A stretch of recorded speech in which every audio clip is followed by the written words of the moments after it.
Voilà, merci beaucoup. Alors là, vous avez suivi. Voilà, merci beaucoup. Alors là, vous avez suivi. Big One, c'était la première partie. Hein, donc l'artiste qui, après l'émission, m'a en direction Angleterre. Merci, Juna, pour votre disponibilité. Et nous dédions cette émission à un grand monsieur qui nous suit en ce net moment. Nous vous confirmons que demain, il y aura contrôle technique. Hein, donc, vous devez vous conformer. Nous saluons le DGA Fourière, monsieur Nkando Lincoln Kenya Gustave. J'aime beaucoup son nom. Hein? Donc, monsieur Nkando Lincoln Kenya Gustave. C'est lui le DGA Fourière. Donc, demain, ah oui, si vous n'avez pas fait le contrôle technique, c'est compliqué. Donc, il y aura vraiment contrôle et bouclage aussi. On va vraiment contrôler le véhicule. Hein? Merci beaucoup pour la confirmation DGA Fourière, monsieur Nkando Lincoln Kenya Gustave. Et pourquoi pas aussi les grands sénateurs Papi Labila, un sénateur qui aime beaucoup le développement de notre pays. Et surtout, il est aussi président des MK. Salutations à vous et bon dimanche à vous. Le sénateur Papi Labila, qui est déjà pronostic pour la victoire de notre léopard, à notre équipe nationale. Allez, on va aussi penser à vous, le ministre provincial de la Santé, monsieur praticien Gongo. Ah, chers députés provinciaux, en tout cas, il y a des interpellations qui devaient se faire. Bon, moi je ne vous interdis pas, mais je vous assure, je vous rassure que M. praticien Gongo, ministre provincial de la Santé, lui travaille comme il faut. Il travaille comme il faut et il a beaucoup travaillé. Moi j'ai vraiment reçu quelques appels et des téléspectateurs qui ne cessent d'encourager, de féliciter le travail qu'a abattu le docteur praticien Gongo, ministre provincial. Mes chers députés provinciaux, en tout cas, l'interpellation, mais il ne faut pas par moment décourager, par moment ça décourage. Il faut encourager, bien. Comme le docteur praticien Gongo, ministre provincial de la Santé. Ça c'est vraiment vrai. Allez, bon retour au pays, Alain Taboukou. Le multiboss Alain Taboukou, bon retour au pays. Nous vous saluons et bon dimanche à vous. Pourquoi pas aussi Madame Natacha Mbenzoul, Yaba Montiri. Salutations à vous et prompte guérison à vous. Docteur Gianni, vous êtes là. Salutations à vous. Et je vois là aussi Prince Montiri et Fredo Montiri, Rebecca Claudin Montiri, Stéphie Montiri. Je n'oublierai pas aussi. Billet, ça va. Salutations à vous, bon dimanche à vous. Et Madame Stéphanie Nseka. Salutations à Madame Stéphanie Nseka. Et la maman Sylvie Nkaka qui nous suit en ce moment et le bébé Emmanuel Nseka. Salutations à vous, toute la famille Nseka qui nous suivent en ce moment en train de boire et attendre la victoire de notre léopard. 2 buts à 1, c'est comme ça, pronostic de Madame Stéphanie Nseka. Otto Lagrasse, bienvenue. Otto Lagrasse sur Sayo qui pronostique pour la victoire de notre équipe nationale.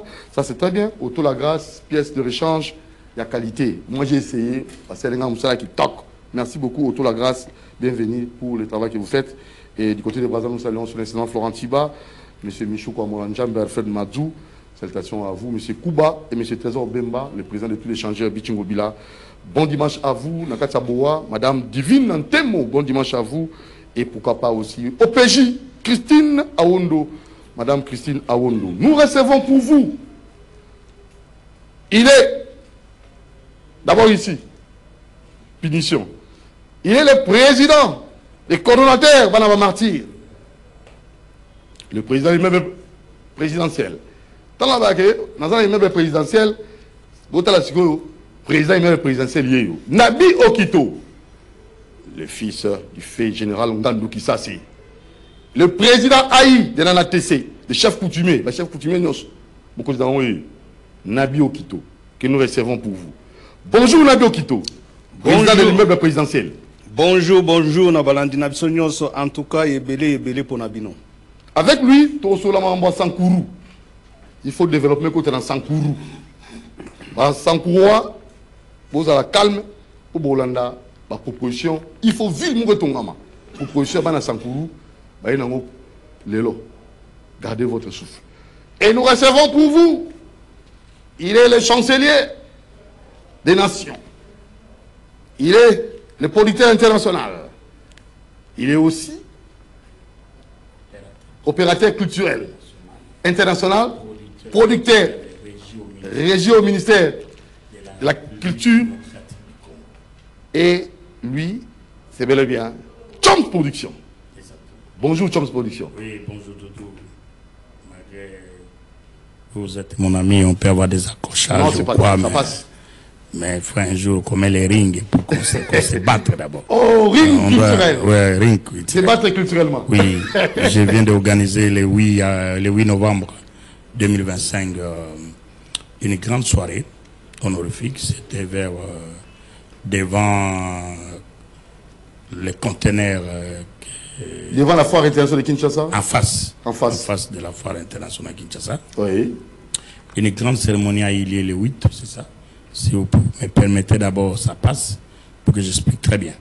C'est avec Manda Chante qui avait agrémenté cette grande journée culturelle. Exactement. Alors on va suivre un extrait de Manda Chante et revenir juste après. C'est juste après son concert avec Weranson. Donc c'est la première production après le concert de Weranson. De Manda Chante. Ah oui. Après l'Europe, c'est la toute première production.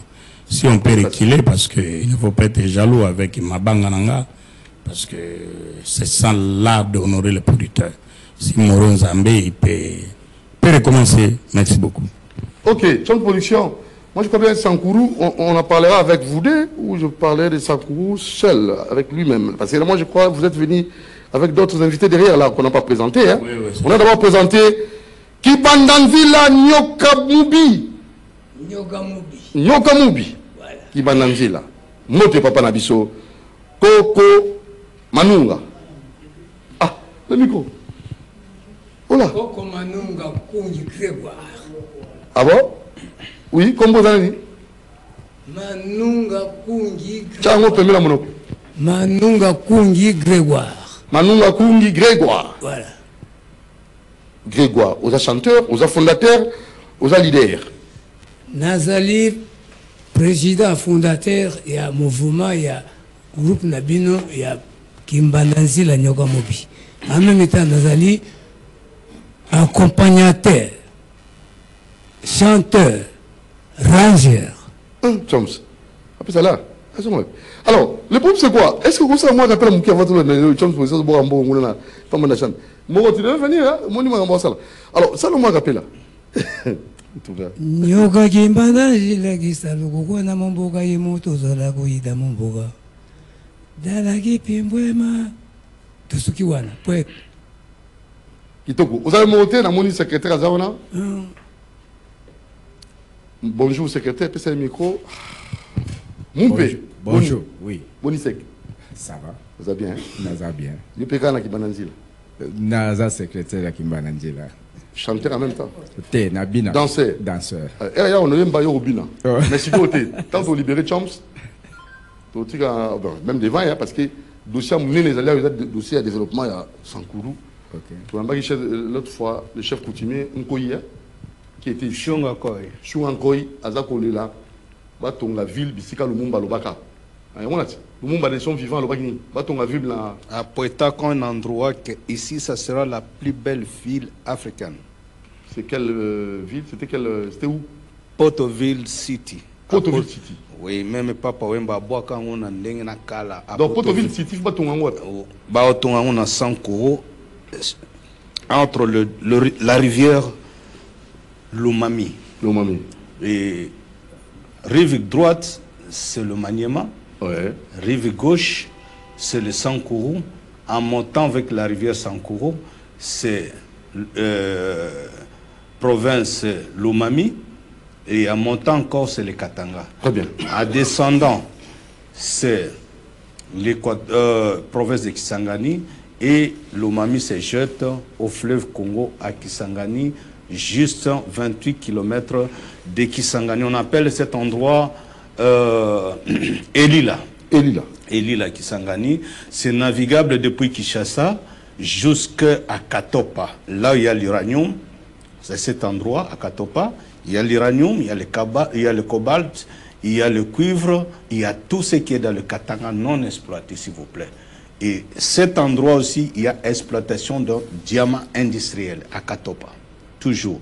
Et juste après, il y a une chute d'Alumami de l'auteur d'1 kilomètre de haut en bas. Donc, ça sera cet endroit sur le plateau d'Otodi. Très bien, plateau d'Otodi. On va revenir, hein, c'est très capital, vous allez suivre ça avec beaucoup d'intérêt. Suivons Manda chante, prestation dans cette, lors de cette grande cérémonie culturelle. Moros, nous avons sont partis, on aura qui chante production, il y a qui producteur, il y a Manda chante. Tous les cas, tout le monde, c'est parti. Zong Sebe Manera Yaki. Allez là,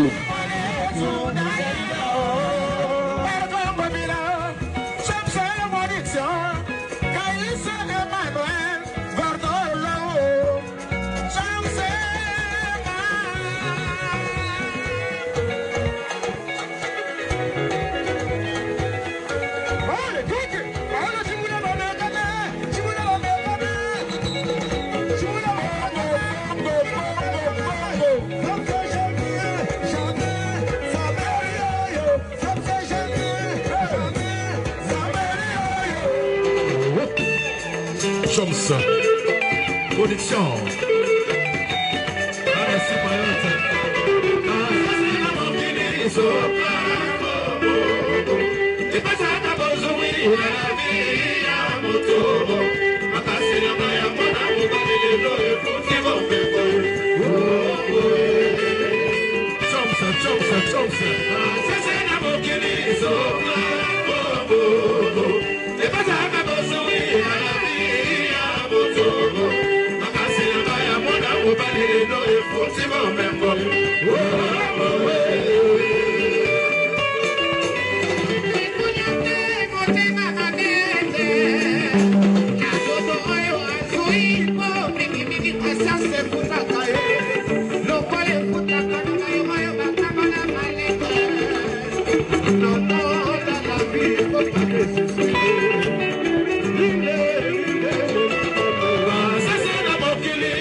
Exemple à Evariste Bochabe, le professeur. Et pas ça qu'à besoin dans la vie à moto. Papa, c'est là-bas, à mon amour, il faut que tu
Mobali azali kozanga bakamarade mpona yo Samoe.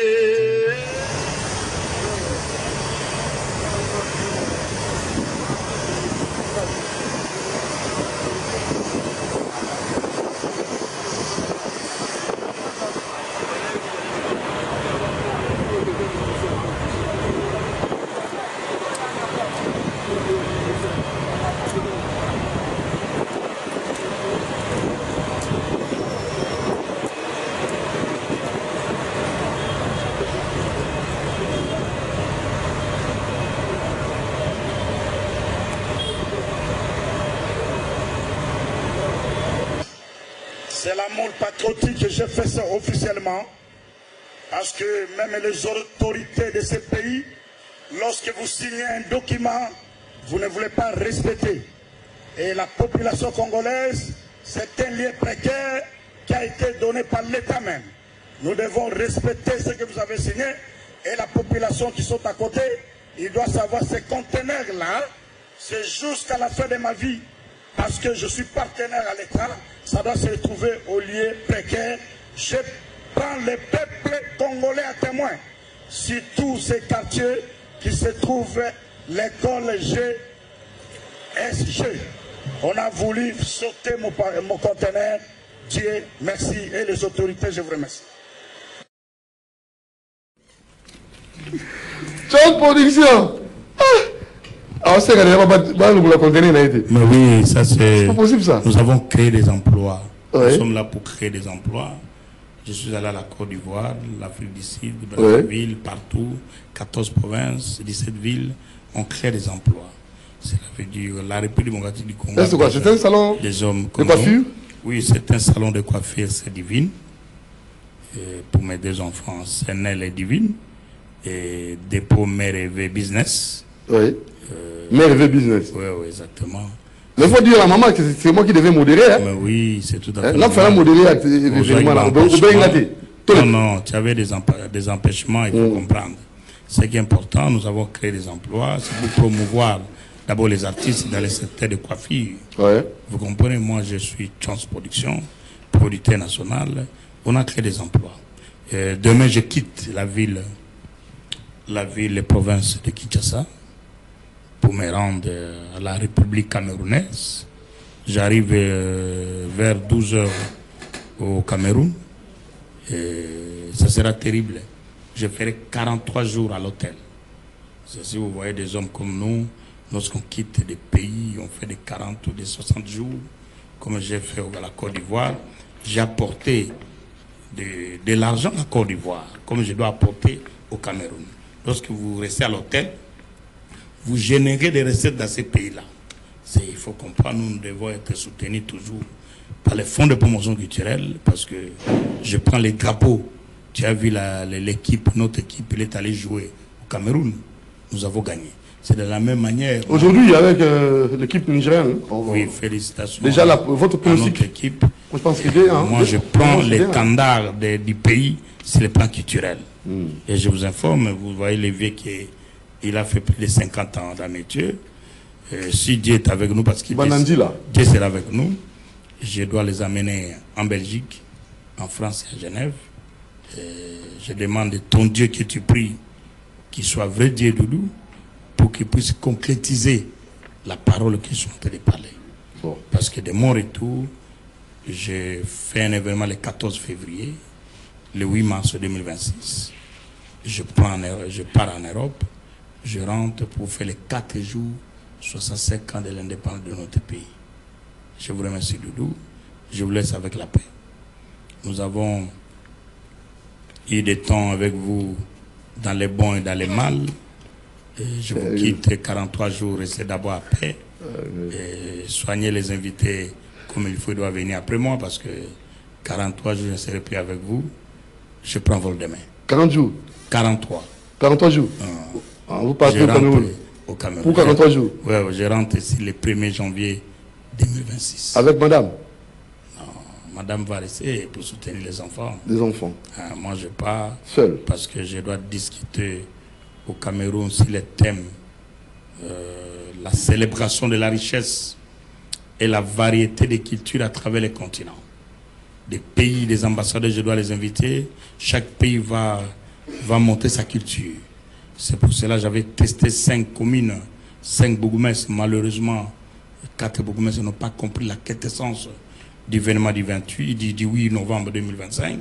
Seulement la commune de Ngaba, représentée par les chefs de service de la culture, art et patrimoine, qui a fait sortir le groupe ici, vous le voyez, qui Ngaba a monté leur culture. C'est pour cela qu'ils sont sortis meilleurs dans le secteur artistique. Alors, meilleur orchestre. Sur le plan artistique, commune Ngaba, on va le vivre en live.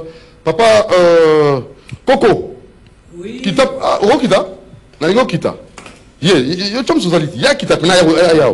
Pata gaya. Kita malem osala karaté wa jidoka. Très bien, osala jidoka. Alors, Yakawa, Coco, awa libuso.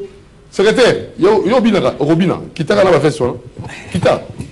Robina. Yo ko ribana ko yemba. Ya za ko bina. Tozo bina na ndenge ya kibanda nzila. Nyoka mubi bozalao nyoka mubi bozalao oui tala kuna kamera kuna baluka pusana babi bozonga na sima awa to tala bozonga mutu aliao voilà beaucoup tala botala siko liboso alinga na pusana muke oui tike no champ sikoyo bino wa mami na poto bo bina nini bo yemba nini yango to vivre bino non sikoyo bon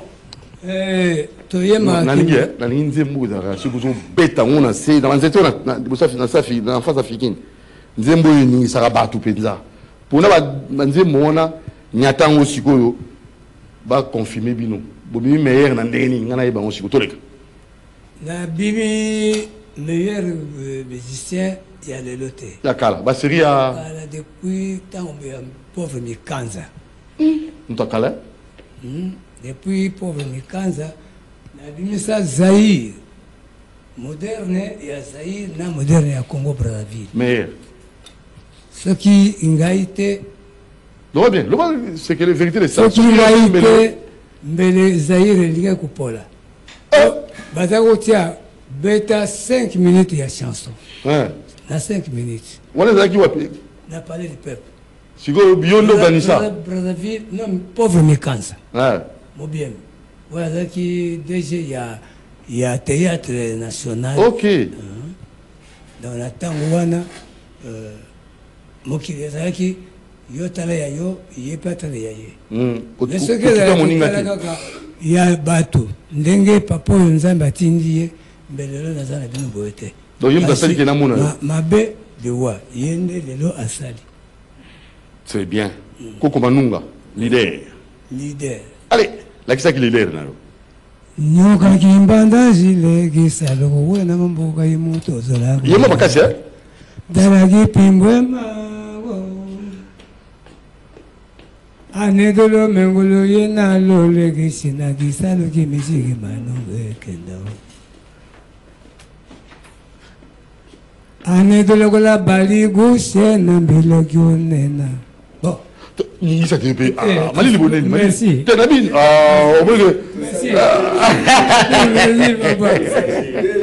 Merci beaucoup, merci. Ça, c'est des artistes talentueux. Je crois que je suis en train de parler à haute voix. Ce sont des artistes qui peuvent être soutenus par les fonds de promotion culturelle. Journée Mobimbati Boutou, Ava Maria. C'est pour ça que L'idée à l'envie. L'idée à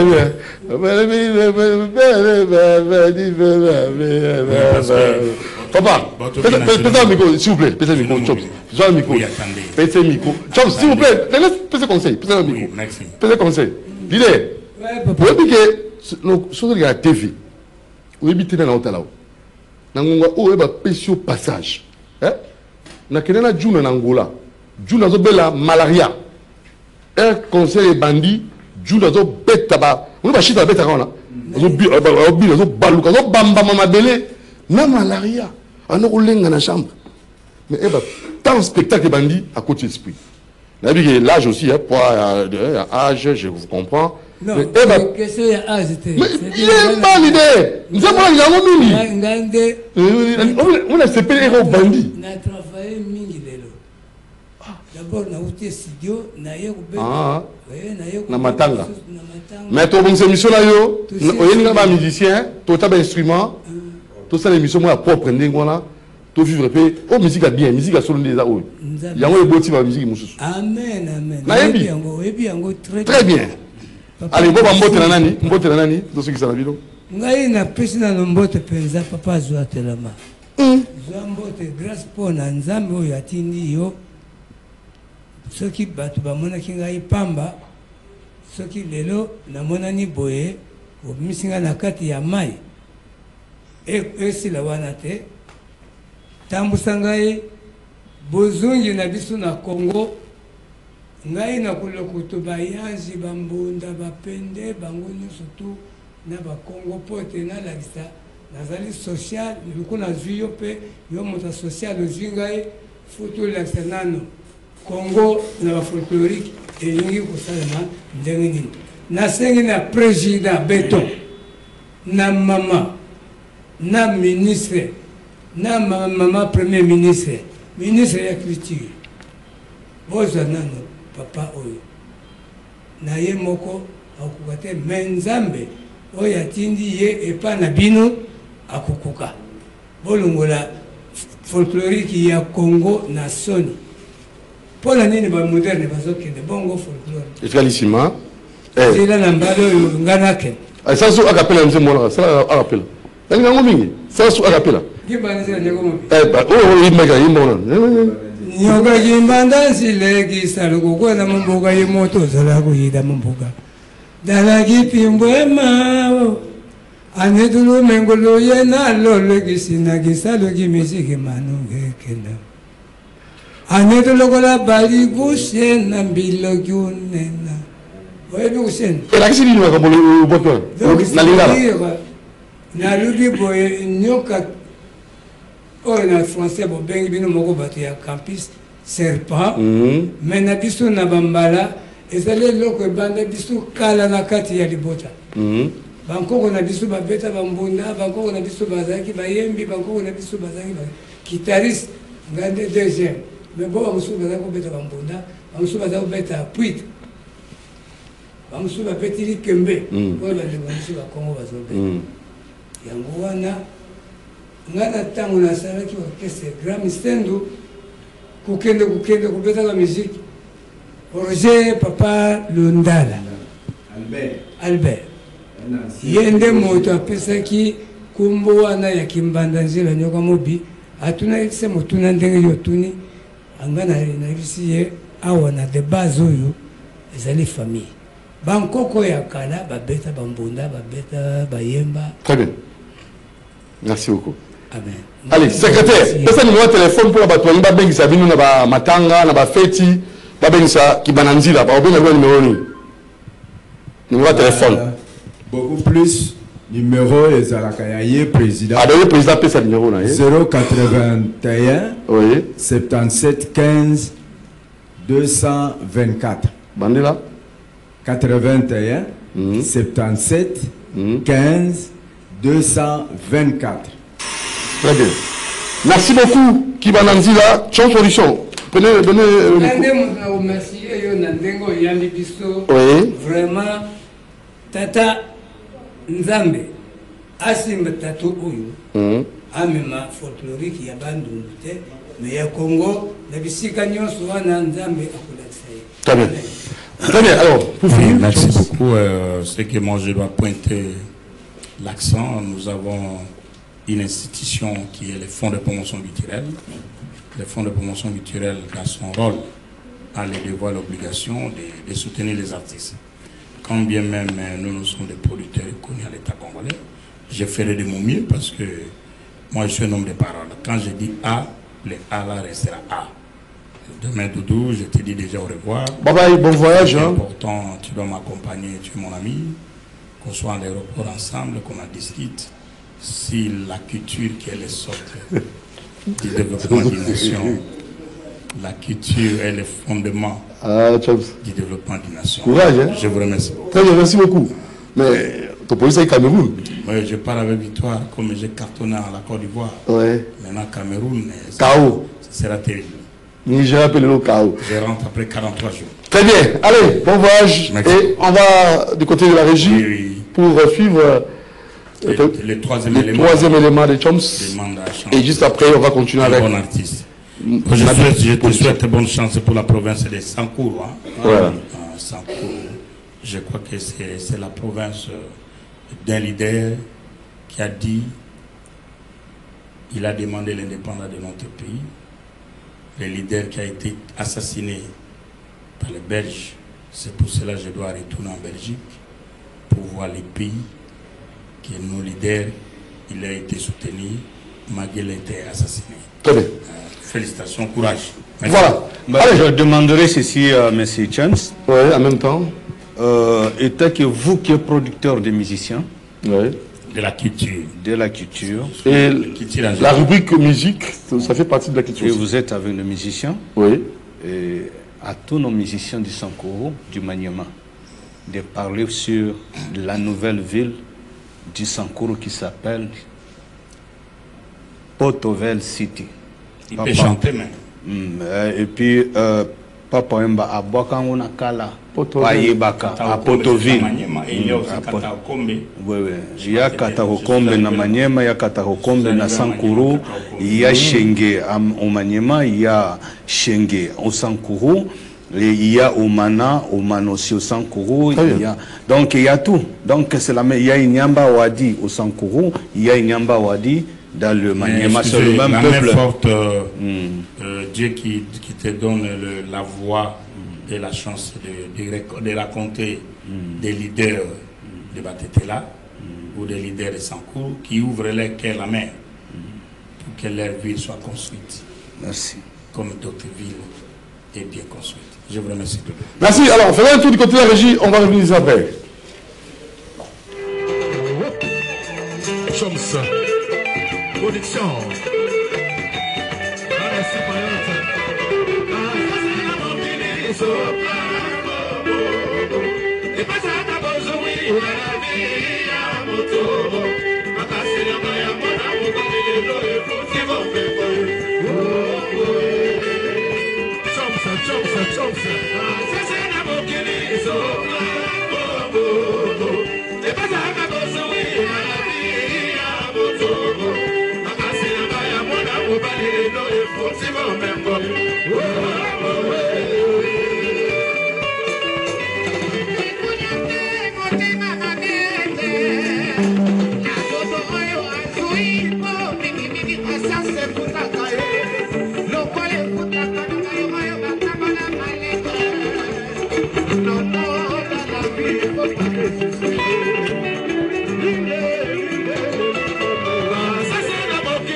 Exemple à Évariste Bochab et le professeur.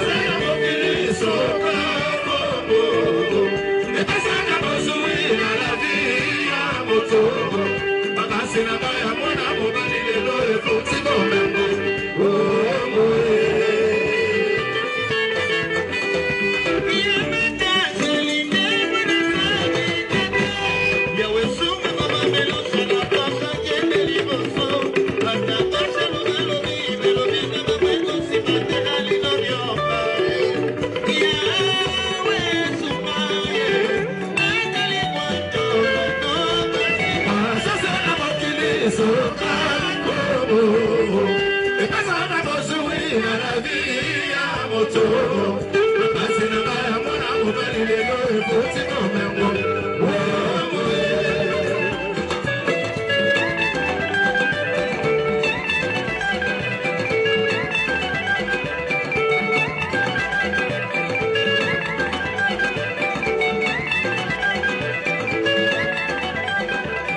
Maison déjà et voir maman et surtout aussi votre salon qu'on s'est coiffé dans le salon maman EV hein? Donc Chams Production, merci. Allez, on va recevoir comme annoncé lui qui est le président du présidentiel mais Sankouroua.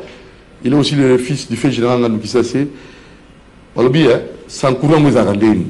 Tout à l'heure Sankourou ezarandeni. Et tani ni Sankourou ezali. Est-ce que vous répondez là? Tu imagines répondre là? Toban en image. Moron Jambe, Binonzinga, Falcon et Fiston Atunga, toi on a une image à Sankourou. Nege Sankourou est à l'élo. Bota la Binomoro, Nasimato Gozonga. C'est parti. Voilà.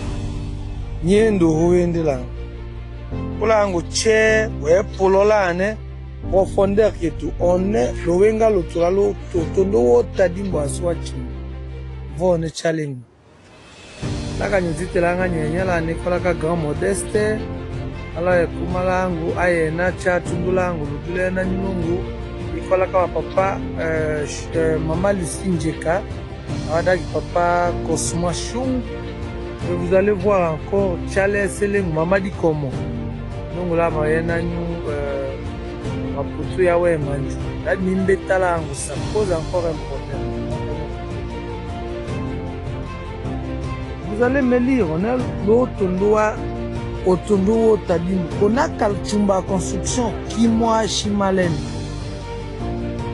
Chumba Construction, Kimoa Shetelendo à toi, Homba, mono obligatoirement. C'est pour cette raison que je vous ai dit, vous allez me lire le soir. Ah, Chumba Construction, Talombalo, Tchelena, Nyen. Bienvenue à Katako Kombe Sankourou.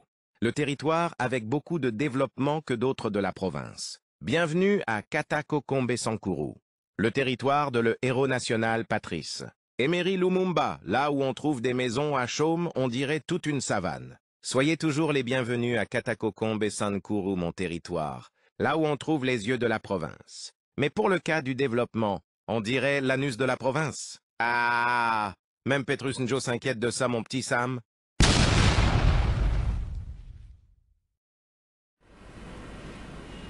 Mawa, Katakoum, où sont partis les leaders Sankouroua? D'abord Kito, président de l'immeuble présidentiel. On a Sankourou. Oui, c'est là où viennent les grands leaders du Sankourou. C'est là où était la province de Nkongoliteta. C'est là où vient la province de Luambo Makiadi, le Kangala Penenjo, de Shongo Kito, communément appelé Bavo Marie-Marie, de Papa Wemba Shungo Wembalio, c'est la province de Mandachat, c'est la province de Colonel Tchachi, c'est la province de beaucoup de généraux, des généraux Kissa Singando, des généraux Olenga Nicolas, général Ochudi, général Lundula, donc des colonels on n'en parle pas, même pas. Voilà, province Nabango, province ya Lumumba, Nengezali, province ya Mama Onema. Voilà Nengezali, Wana Ezali à pleine ville de Tchumbe, de Katakokombe, de Lusambo, chef-lieu à province. Et d'accord, dans le mot, on est des réseaux, Wana Ezali, avenue principale de la avenue principale de l'érosion de la ville.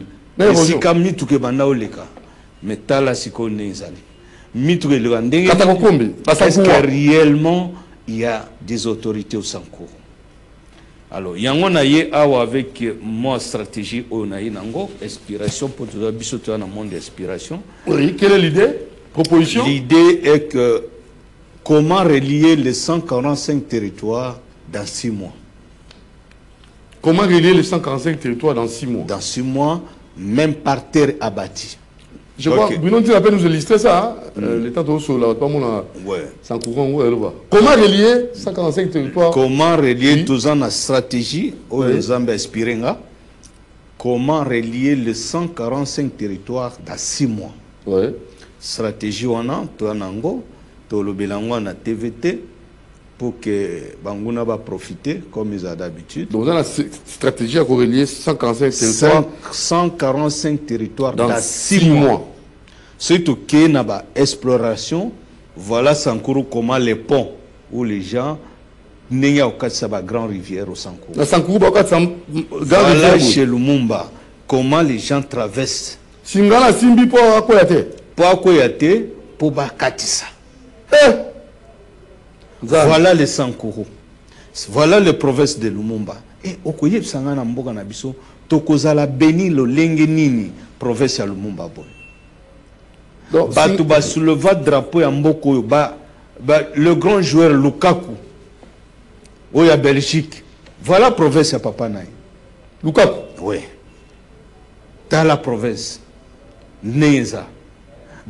Bimisa batu modèle manda chat. Papa Wemba. Papa Wemba. Taba province Naï. Pour bakase bali, voilà ce qu'ils font. Parce que biso tozali oublié, mais on n'existe pas. On n'existe pas au Sankuru parce que chez nous, rien du tout. Projet moko ya développement zalakate. Yango tolobino, biso ba jeune en Sankuru, ba chef coutumier en Sankuru, to fandi, to mi relier, to lobité. Il faut tout le monde à mon cause, trop c'est trop. Et ça n'a pas passé? Oui. Comment ça fait l'émission, le bon à l'état? C'est ça le problème du Sankuru. Et si le Lumumba outi, Ndewana. Est-ce que le monde va l'idée de ce Sankuru, ou on y met de Malanga, ou on y va même pas politique, pas politique, pas lié à Sankuru. Bon, bisoto la gouvernement. Le gouvernement c'est quoi, chama beaucoup. Tolingito kota makambo ya ba. La personnalité. La personnalité là, ça fait un. Gouvernement c'est un ici en clairement dit. Bon, to pragmatique. Tolingito ça là, toi un grand projet. Oui. Il y a liaison du Sankuru Maniema. Liaison Sankuru Maniema. Oui, parce que le seul moyen de développer le centre du Congo ou le Sankuru rapidement, c'est à passer par le Maniema, parce qu'il y a le rail qui passe de Kibombo vers Kindu et de Kibombo vers Lumumba ville, c'est dans soixantaine de kilomètres. Et jusqu'à la rivière Lumami, c'est 45 km. D'où, si le gouvernement a aidé un projet à Pont et Rail, parce que Bindele Batika déjà n'a pas sur la rail vers là. Alors, Rail Zusuka, na Kibombo, na Puke Kokoma na Lumumba ville. Rail Zuki na Mwenyeditu, pourquoi Rail Kokoma na Mbujimaite? Biloko tozoseka na gouvernement pour le développement ya mboka yangwana. Ba stratégie tozoya nango ezali pour que dans 6 mois, les 145 territoires peuvent être reliés, même par terre abattue seulement. Et puis, l'asphaltage, il y a Kanasima. Et là, c'est le gouvernement na biso yangwana. Donc, biso na Sankuru, et zappé Sony, comme on a que province ya Lumumba yango. Prochainement, on a na université ya Kinshasa, université ya Lubumbashi, il y a Beni, université, il y a Kisangani, université ya Mbujimai, Sikoto Kolakisa, université Patrice Emery Lumumba, na Lumumba ville. Au monde université, pourquoi est là? Oui, c'est. Pourquoi est là? Oui, c'est d'abord. Oh, donc on appelle université Zalim, il y a une. Il y a un lobby. Total en image. Total en image. Ne total elo, oh, ils allaient ville de Tchumbe, ville de Katakokombe, territoire. Parce que Lumumba est un territoire à Botama. Oui, c'est le Sankourou, oui, c'est le Congo. Mais Lumumba a son territoire qui est le territoire de Katakokombe. Regardez Katakokombe. Katakokombe, yango. Donc, chef lié à territoire de Katakokombe. Tala Katakokombe Ndingizali. Sorotali Lusambo, c'est la même chose. Sorotali Tchumbe, la même chose. Wembonyama, la même chose. Lumumba ville. Donc, mais c'est dire quoi? Bon, na évité ma bénini Lumumba Sala na Congo. Je ne comprends pas. On n'arrive pas à comprendre. Balabala nyosa te mitu ke banao leka eleka. Donc vous enclavez. Nous sommes au centre de tout le centre. Mais comment est-ce que vous êtes au centre pour faciliter pour la liaison? C'est ça que nous parce que question vous enclavez, on a besoin de c'est ce que je dis. Donc mais vous êtes au centre.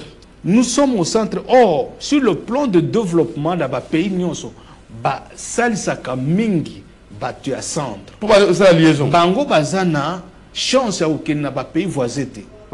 Ils dépassent seulement de leur pays.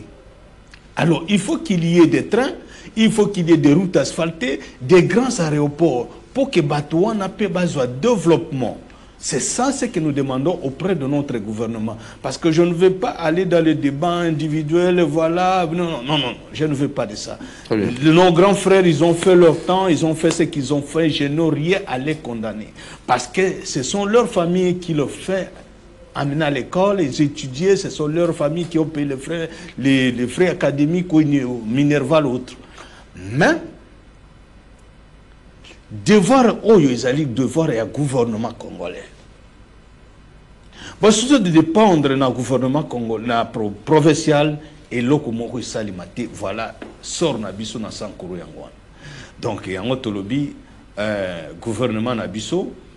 Biso, Ngamoko volontaire, na président de la République, Excellence Monsieur le Président de la République, Nazali président immeuble présidentiel. Donc président immeuble présidentiel. Et changement au yekotine immeuble wana, au bozmutu toza apprécié lilo, yo, nabi okito.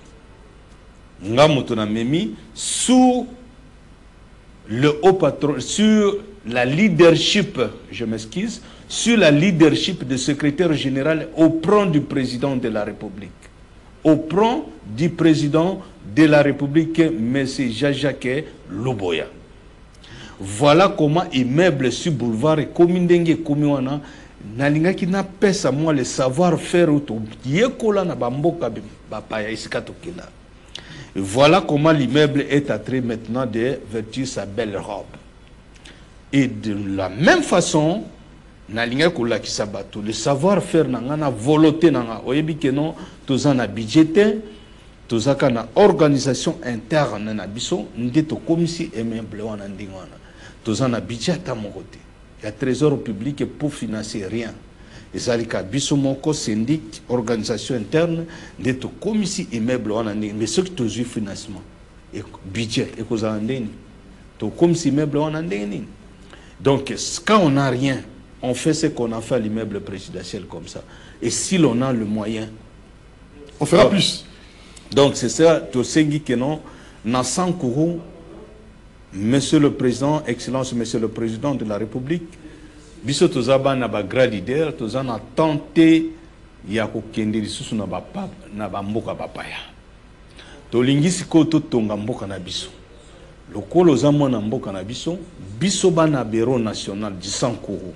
Famille Lumumba, famille Joseph Okito, famille du général Ngando Kisase et de l'honorable Kitapeng, de Maman Onema, Tosengi na yo papa na biso, Nazali volontaire, Potosa la descente avec le ministère, il y a infrastructure, Tokilusala étude de milliers de places de Lingto Tonga, Lumumba, non, pas Lumumba ville, mais Potoville City, et Sika Lumumba avait doigté le doigt que ici, ça sera la plus belle ville africaine.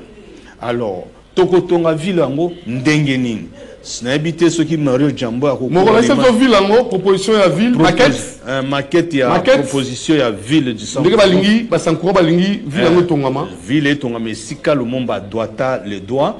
Alors, Total Anan. Comme ça, et ça, les abisso quand même, Mutuna Mutu, centre Mobimba, Batubazuya vers l'ouest.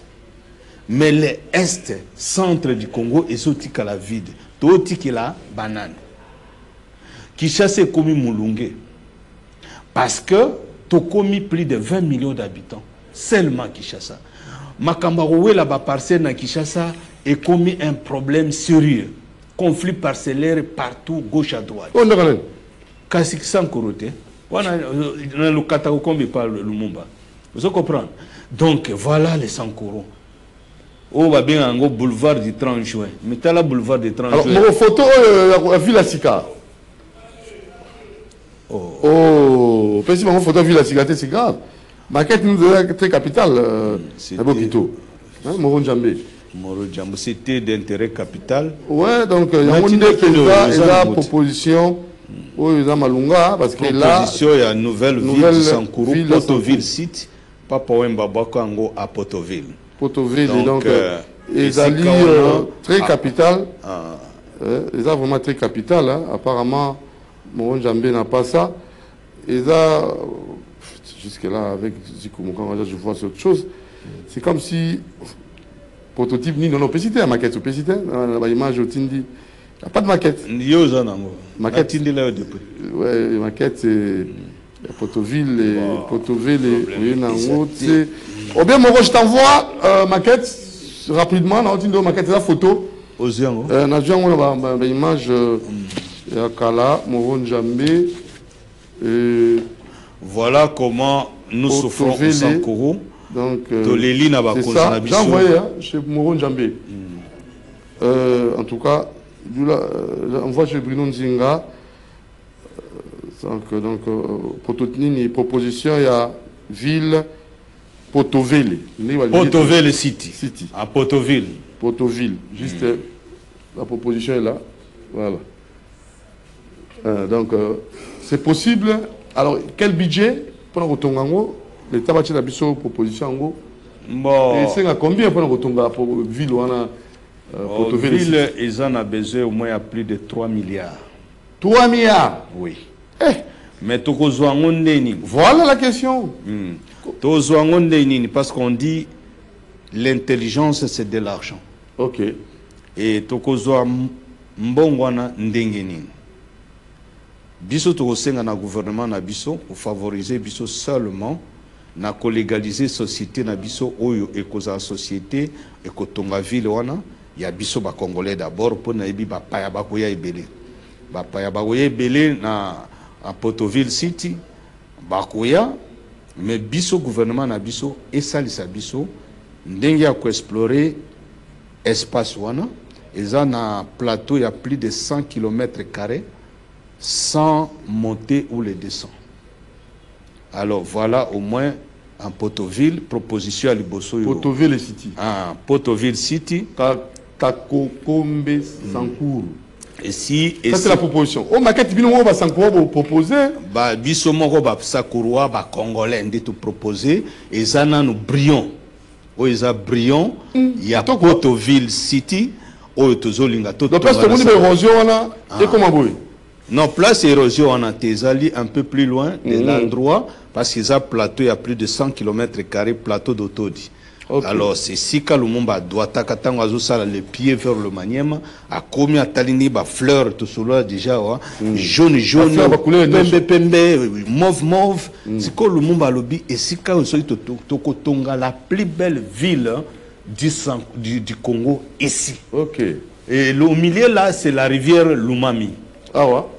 On tellement expliquer moi. Ah, rivière Lumami yango izo awa. Oui, ils ont rivière Lumami, Potoville City, yango proposition à Liboso, yango ana, oh ils ont ville, mais ils ont brillant, stade Gozala, awa. Oh, la stade B. Oui, ah, vous nous avez mis, stade, hein? Stade Patrice Emery Lumumba. Vous nous avez mis, bien ça, stade Patrice Emery. Vous avez mis stade, hein? Ah, pour tout ça. Et mon université. Alors, tu es parti à Liboso, et on te l'a dit, brillant. Donc, il y en a, oh, c'est Salami. Mais non, tu as souka déjà. Oui, oui. Donc, et le coup, il y a Salami, et c'est à 3 milliards. 3 milliards, mais tu as dit, oui. Ils allaient d'abord plan d'urbanisation, et tu côté Kaba quartier. Ah, boté non mindele. Donc bato lokola ba américain ba koza na ba parti. OK. Américain akotonga akoya atonga quartier na ye. OK. To pesi na Amérique. Aye ko la sa technologie na ye. Ah, on a na Potoville. Na Katakokombe. Oui, na Katakokombe. Alors, bah français, la même chose. Les Anglais, les Allemands, la même chose. Corée, la même chose. La Chine, le Japon, bango nyos ba uzana ba carte na ba commune. Oto ko pesa na bango ba tonga. Oyo to bengi oyo to eko benga ma pe Chine. Ce qui est Amérique ba benga ngo commune America. Ce qui est France commune France. Et par contre la biso technologie na ville oyo comment va être notre ville. Et puis, tout côté, kaba quartier, na ba meilleur star du monde comme ba Messi, ba Lionel Messi, autre comme El Messi, Cristiano, ainsi de suite. Alors, bango avant au somba na bo quartier na yo pour kombo na yiti kala libela au converser mbongo na compagnie na biso ba bengi Samoun. Samoun, ça veut dire soleil est la ligne pour notre développement. Alors Samoun, il y a un projet à boule bonne. Samoun yangonde ekosala biso yenda contrôler ba architecte nyoso bakoya libanda ya Congo. Pour baya kotonga Potoville City.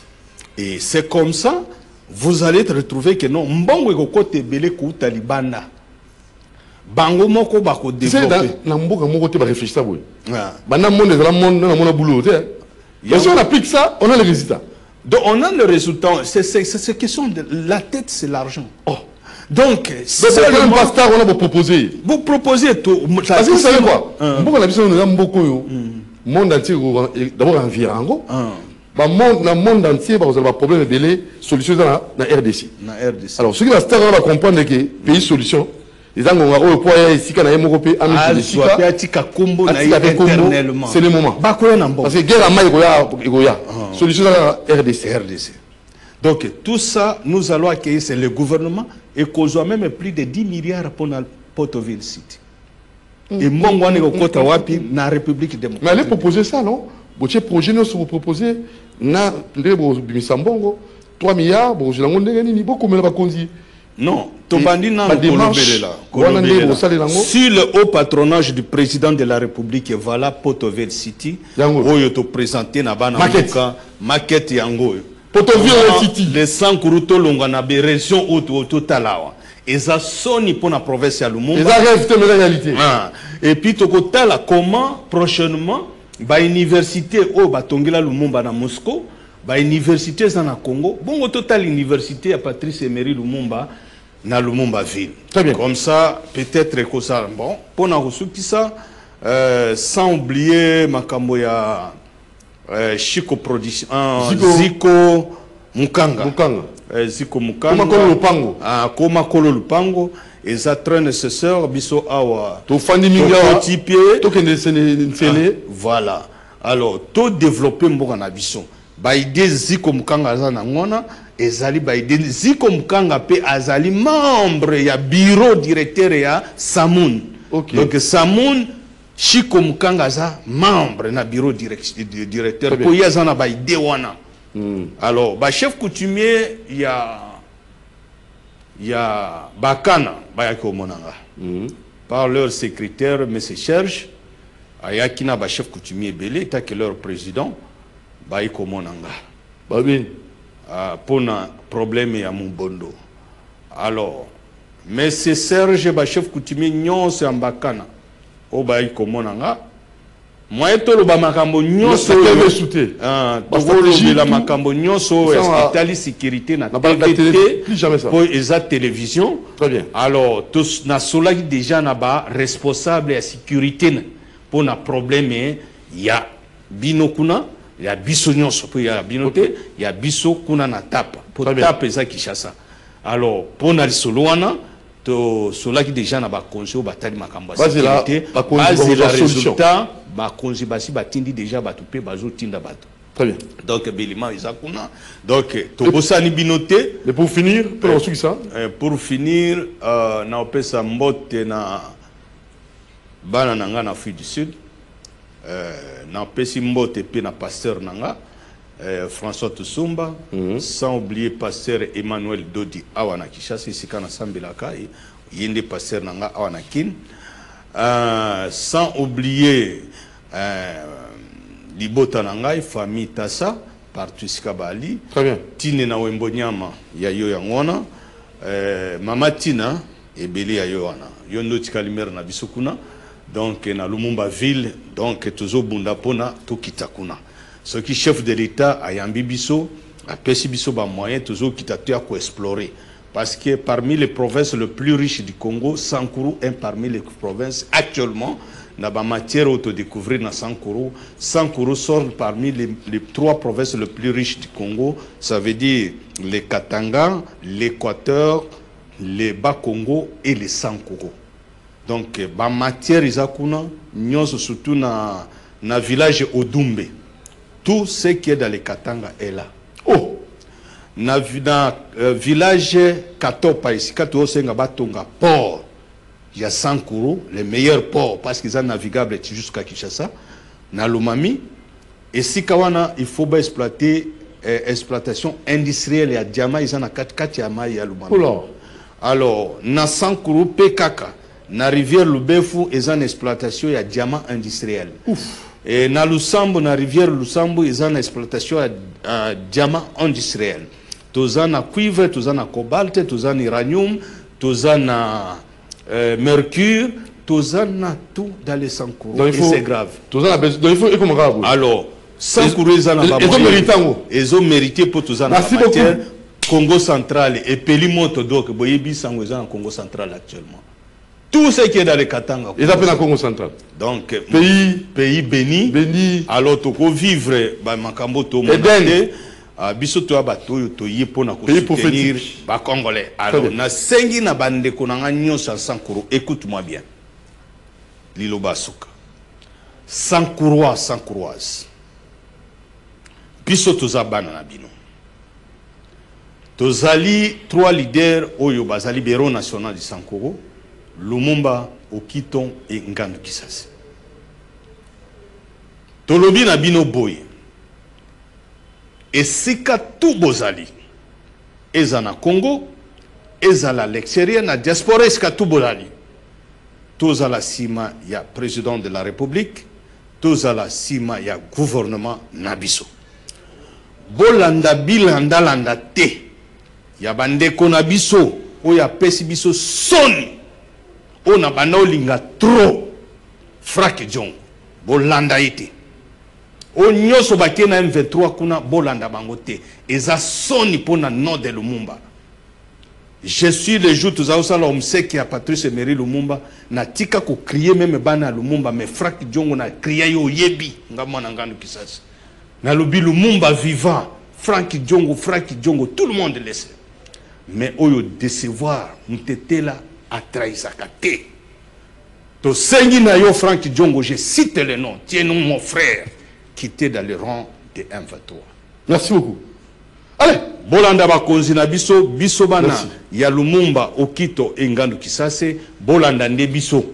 Biso to mona na mokonzi kala mingi te pona makamba Lumumba ville Portoville City et to kolobela pona to sala descente kuna ko explorer pe kotala ndenge nini ville ngwe kozala batala pe bamona tozwa ba photo tia kopesa bino pour le gouvernement esunga biso etia biso lubango donc au nyonso ezali sous le haut patronage du président de la République Fachi Beton. Alors on tire biso ngote na télévision to contempler ngo pendant 1 minute ndenge Portoville City bana basankura avec osenga. Sans oublier Lionel Okako. Allez, des belles initiatives. Hein. Merci beaucoup pour les idées. Moi, j'avais dit que la mission en gros. Total en langue. Les tantôt en bas. Mission qui le combat D, hein. Avenue au Kinoa de Chicago, au Kiaga Manichon, vont au moins à tout nyanya degré d'arabe. Nyende Hoendi, puisque n'y a autant, hein. Les gens pensent comme si il y a un détournement ou soit il y a tel, il y a tel. Nous sommes là, on est le Tchumbe est le Lokombe D. Lokombe D, si vous n'osez pas nous aider, Kachumba Construction, Adja, Achande, Dimena, N'a autant pas qu'à aille déborder comme mon là tout chez mon Lokombe, un Lokombe D. Et la monienne, on a un été côté du Chalaka, des Roda qui, papa, inspecteur, voilà. Lowenga l'on est tché quand le Shigayo Kanyua qui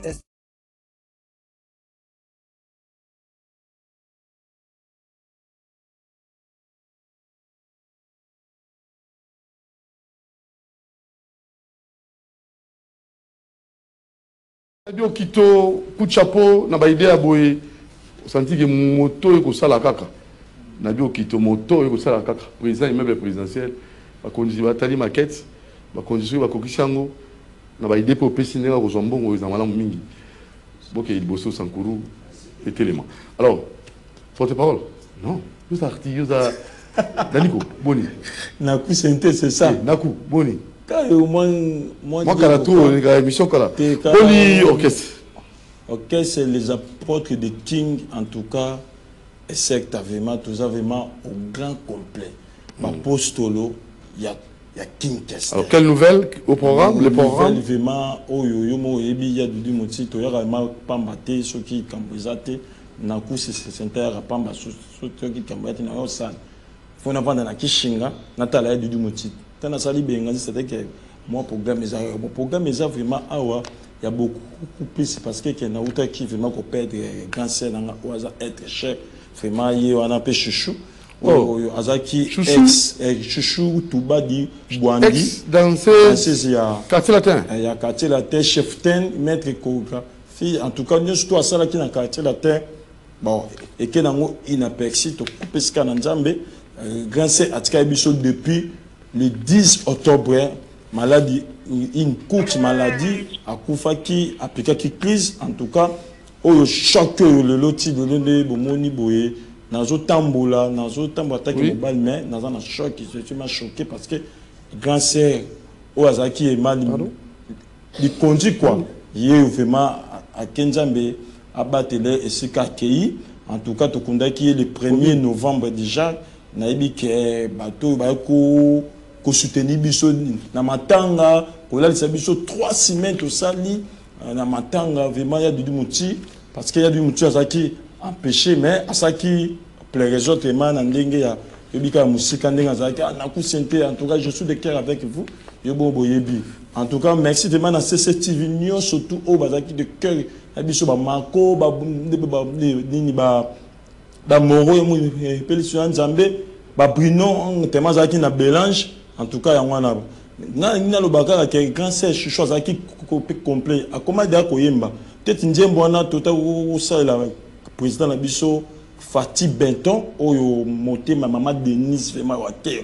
Autant que le président a prêté serment à Benga Naku, c'est un banda ou comment peut Banjem. Nous avons Betty Kindoki, malgré, bon, ensemble, à jouer grand, et côté déjà, la présidence, en tout cas, maman Denise, en tout cas, fondation, maman Denise, malgré Ozala quitté, na komela qui, grand journaliste Dani Bokombe, maman, madame, ou proche, abaki maman Ozate, Ndembo Yangwana, puis moi, Nabina Saïla Bino, malgré Ozate, ma tiki moi, là, mon corps, il s'appelle Tichouki à la salle de 23 ans, en tout cas, Naïbi, maman Pierre Bokombe Dani a sangan na ku sente kende na fondation maman za moté maman le quoi déjà pêche choix qui talaga Eve o atike o ayemba makambu oyo ya didi muti oyo sa masiko ayemba parce que ba nini ba prince ba soda ba kubakisama pe ba salaire pas parce que ba juka moi muke pa ya moro ya nzambi za ma clip mobimba mbala simana ya ayemba ba professeur ba kubakisa bango ba mbongo ayemba minerval ya bana egozala déjà gratuit chouchou déjà ayemba ngo en tout cas oyo et chouchou sali na mboka oyo yango vraiment en tout cas merci na maman la biso madame la ministre ka ya art azo répondre pe biso calamité parce que azaki vraiment te dossier kotaki abengi grand frère nanga Spinola Chantance, abengi solidarité des artistes congolais, ba simpi au bazaki wana, ba vie nanga ni di kando pegof bazaki. En tout cas, maman la ministre a l'élipé chouchou, abi chouchou ça dit nyo surtout pour na biso vraiment mais le quoi azaki azo répondre biso. En tout temps dans lobby boyi na télévision ça m'a confirmé, il grand frère Spinola azaki na grand frère nanga yi ya malamu pe John Mokolo ya yenga. Bazo répondre biso parce que to des fois qui moi bambongo moko ndeye moko abaki que te bo des fois so tailler tout ça de quand moi na lingi na remixer bato yo vraiment oyo ba soutenir qui biso na DS vraiment pour na chiter na programme na biso. En tout cas la solidarité des artistes congolais, en tout cas merci tout ça bozaki na biso pasteur nanga Jacques, en tout cas na vice gouverneur il y a du moti batamti malam baza et dit yeli molangi en tout cas yeli molangi obi na la muki bana moko faut la vice gouverneur papa combien landaka yeli molangi oyo kiti kusana et yeli molangi kiti kusana kombo elandaka au comprendre papa social il y a pas de bazami baleta saka yemoko papa social avant comme vice gouverneur azaki déjà c'est que oh lolo bomon bokoko zong sangu ah là c'est que wa moro ko zong ça c'est que on a il y a $2200 nazolo bango maçon c'était moi je suis le petit frère de Chouchou ah le petit frère Chouchou akufaki o ngana nazaki directeur ya ko donner ko kenobeta ba porte ko benga donc c'est que on a $2200 papa il dit $2200 ba honoré Chouchou $2200 oh lelo maman langa olamu ya di yeli bolangi abisi biso ko famille bo somba te $2200 oh ba maman leki nanga ifata azaki na ya nanga anita na ba danseuse taka ba danseuse batamino kwa ba stali ma $2200 oh lelo na ebité papa edi yeli molangi famille Tubadi pe famille Anjabi pe famille Tibo bonyo surtout na famille Abanati mande ba sengi o ma merci oumela na vraiment bata boyenge baza na vision chef de l'état bazo sunga bato en tout cas merci et quant à moi vraiment na koloba ke merci na yaya na nga vraiment efanjo fali pupa aigle yepeta on a bengaki na kokomi apesi directeur ya Edi Badiata ordre qui était beau servir famille ya Chouchou merci mana besserande patron ba mettre surtout besserande balondo na alors en tout cas il fallait payer enveloppe à Moussounia qui a dit Moutino il y a des choses qui émission si il a quitté on a petit séné Chouchou tant que Chouchou a qui chef ten il fallait a qui chef collègue Guinée vraiment ça les passe coup aussi puis ça qui na stade de France et ma Chouchou pas battu Chouchou bakansara bango karanjande et ça na mutumo ko njamba bimisa ye aigle fallait poupa lelo akoma na kombo le king. C'est-à-dire que merci à Ifanjo, parce que ça grand frère n'a pas parlement sa Spinola d'intentance, ma bête en quartier de la terre. Merci vraiment, na quant à moi, papa d'amour, chancelier des Ungwes. Alors, ma tinanda kune, naku, na zoya. En tout cas, et c'est là bien. Il y a une chose de passage à l'écart, pécan. Pendant moi, le maman d'abord, il y a Chouchou, mouta pesa chancelier, papa d'amour, c'est Chouchou. Chouchou a pesa qui enveloppe papa Moussouni et yaki yemoka yaki nango vraiment merci vraiment na papa nanga Adolphe Dominguez Maga qui na poto tellement pe Chouchou a le capé mais chef tout yaki amoni pengai tomoni ya na biso lene na biso ya Marie Idei tout badi en tout cas bato ba ça biso photo remercier bango famille bi fona merci bango en tout cas merci na bina filé asa kitazaki na mikita wana komika pa ya chati na komika pa chef ya na komika pa na imoko enveloppe yaki me yaki azaki na miki merci vraiment na bina filé de cœur avec vraiment binonyo surtout en tout cas ba danser union surtout asaki organisation pour na ndeko na bango pe Chouchou bakundi Chouchou malamu en tout cas pour na ngai Natacha pe sa alanda biso na makintanga na bi ke code 16 et beba e bonga ya dudu batiki biso te de 3 semaines balalaka yaka en tout cas merci mana code 16 merci vraiment na papa na biso général Anthony Mbouyi merci pour Ozaki na biso vraiment depuis l'hôpital à Chouchou, aux Aki Nabiso. Merci le papa général Anthony Mboui. Et merci Sousuna Abati Loïs, il y a John, il y a Papi Tchoro, il y a Ishek, il y a Karo. Au point de Penasou qui s'en qu'est-ce qu'on a continué à Katia. Programme rapidement, tellement déjà pour moi. Programme en tout cas, le lot aux alliés et pas la moto à Koyamba Biso, ceux qui m'ont à Koyotsa, moto papa Biso, boss il est main au Akoufeli, nani grand seigne, naïe, Morota, et il y a maman la Biso open juice, toujours ça la lelo nandi liwana, na quartier, maman yeyo. Mais condoléances. Les boss il est main. Azan a mis qui moto à Yamba Biso na mis qui papa. Boss le maire, vous voulez maman. Te yaya une juice, oh elle est née, toujours ça na siko, car on a soit toujours bêta, on a tout là, na bah. Les apports de King, Mouto, Kestek, qui est là, pivot dans Koyemba, c'est pour Polilai. En tout cas, merci de m'appeler, c'est quand on m'a.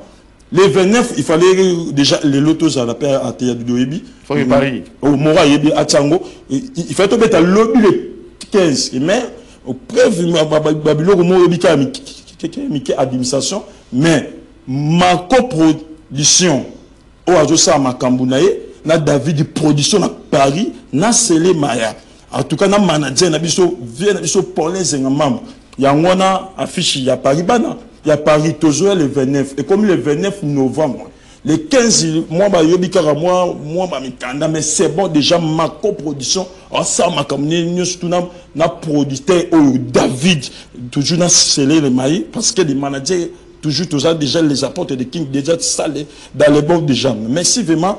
Oh, quand moi j'ai dit oh bolimbi sabiso vraiment il y a du moti banangaba bolimbi sabiso j'ai dit oh mati ya leopa tonora tango yango to gagner pe l'autre gagner juste pendant espace gamme ouvert il fallait to bêta pe jeudi mais to go bêta ngo samedi entre samedi entre pe vendredi na ngina sisa mo muke parce que au quoi aussi d'ailleurs te yango déjà du na deux aux appels vérité de start aux vérité de start en tout cas merci vraiment président boss et Christian Moukuba Kolo espace gamme ouvert en tout cas na manager na casse Kalimai, na ingénieur Kass Kamwinza, na maître Olivier Mbaya Ilunga, na Kati, na Ebi, moi tout détaillé, ça te yé à Pesaka.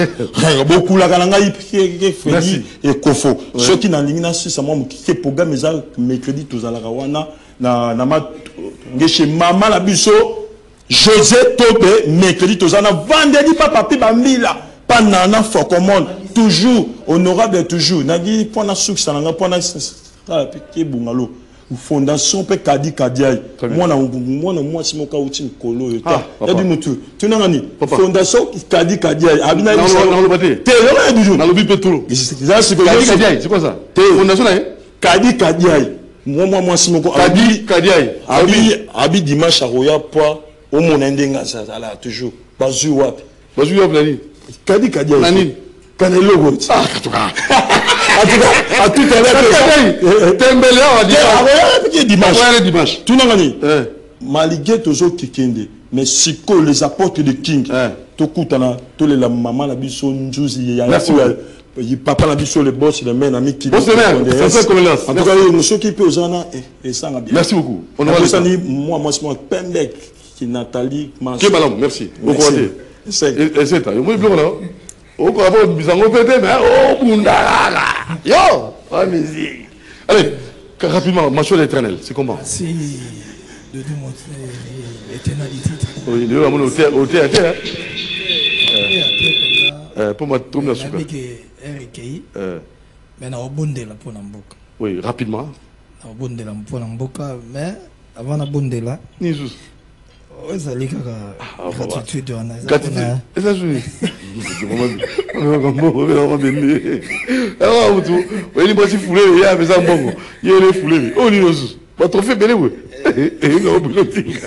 il a trouvé trop d'estrophées dans les billes. Encouragement quand Moussalo Salaki. Ah, pour Moussalo Salaki, gratitude. Gratitude. Et là, je tenais à féliciter aussi, à remercier le président de l'Assemblée provinciale, Lévi Mouta. Bon séjour En Europe, je crois, on a King Awa, Monsieur le Président Lévi Mbouta, autofait dans la gratitude, dans Moussa Nassali, plus de 35 ans d'expérience, ma personne a autofait la gratitude. Na dédié le président de l'Assemblée provinciale Lévi Mbouta, na dédié autofait la gratitude. Et un balai. Autofait gratitude. On a dédié na Jean-Pierre Mbagombo, le promoteur de la chaîne, maman Linal Bemba, pour ceux qui ont été 23 ans dans cette activité. Na Cordon, Raphaël Kibuka, na dédié en Bang. Bonsoir, on à Dieu. Voilà, alors. Zamba Zolokum. Na bosanité, Yemoko fidèle Babala, Kolo Pango, na dédié Tofé, 35 ans d'expérience, 23 ans dans cette activité, na dédié fidèle Babala, na Franck Bekendu, Kolo Masolo. Na dédié Bango. Na président, na ministre provincial de la santé, Yemoko, docteur praticien Gongo. Na dédié Tofé à Pessinga, il y a 23 ans à CTV, 35 ans d'expérience. Bondela rapidement. Oui. Éternel vous bénisse et qu'il vous garde. Éternel tourne son regard vers vous. Éternel qu'il accorde la paix. La paix de Dieu qui surpasse toute intelligence humaine gardera vos cœurs et vos pensées en Jésus-Christ. Tsekanzamba Pambola Bino, République démocratique du Congo. Nzamba Bate la Bino, Nabutuloa colonne de feu, Namoloka colonne de niwe. Au nom puissant de Jésus-Christ Nazareth. Amen. Amen. Bana la grâce Naroya, mercredi Nazawana, le roi Naouti Kilt, mercredi Tozana pour Nakobondela. Jeudi, maman prophétesse Abigail, la Rosana Zoana, Naba Brebis, de 8h à 12h. Bondela Makasi, Dieu fera de grandes choses. Ngana Botama le 24 novembre, le 24 novembre, Nzamba Ozalokumo, Leki Nangamoa, Mwasa Botama le 23, Charlie, Bolese, Poutou. Très bien. Maman Véné. Merci. Nzamba Pambola. Nzamba Pambola Batunyo surtout aux Olans. Moron Zambé, Bruno Nzinga, P. Fiston. Nzamba Pambola Bash, dans le château, P. Moïse, directeur. Nzamba Pambola Rachidi Océan. Merci. Nzamba Pambola. Nzamba Pambola Rachidi. Nzamba Pambola Pambola Océan. Pambola Moussala Nayo. Nzamba Pambola Batunyo Subozolanda. Biso président Nzamba Pambola Bino. P. Nzamba Pambola Kimia. La République démocratique du Congo. Léopard. Beta Nigeria. Beta mi balé. Ndengo beta ki Cameroun. Beta Péninsule. Mi balé na moko. Beta. Allez, merci Fisson Tunga, Bilonzinga, merci à vous. Merci Maman Natacha Mbenza, pompe guérison à vous. Maman Stéphanie Ntseka, bien des bonnes choses à vous. Maman Sylvie Kiaka et Emmanuela, bien des bonnes choses à vous. Allez, ça n'est fini pour aujourd'hui. Merci. Falcon, Naralik, rediffusion 0h30.